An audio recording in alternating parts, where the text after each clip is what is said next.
C'est un personnage mi-ange, mi-démon, puisqu'il n'est pas très défini. C'est d'ailleurs tout l'intérêt du personnage, c'est qu'il n'est pas très défini dans la pièce. On sait qu'il est là, qu'il interroge, on sait qu'il pousse. Le personnage, c'est un peu une excuse pour pousser cette jeune femme à se pencher sur sa propre vie. Excellent! Ah, vous carburez bien!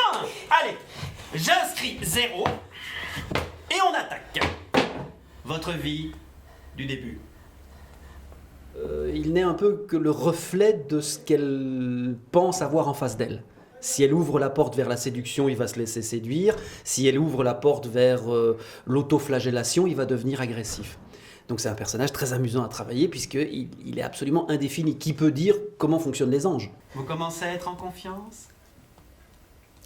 Autant accepter et sourire. Voilà!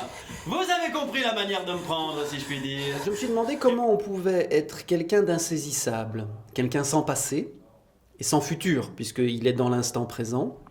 Et j'ai travaillé beaucoup sur l'instant présent, c'est-à-dire c'est un personnage qui, s'il a envie de retirer des points, il retire des points.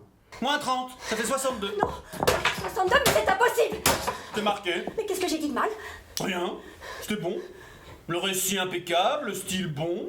Non, vous avez tout bon. Seulement ça fait 60. C'est très très très amusant à jouer pour un comédien. En général, on ne devient pas comédien parce qu'on a eu une personnalité. Oh. Je vous félicite pour votre belle victoire maritime. Et pour la leçon que vous avez donnée à ce prétentieux de Napoléon que je déteste. Moi aussi, je le déteste. Bravo! Merci.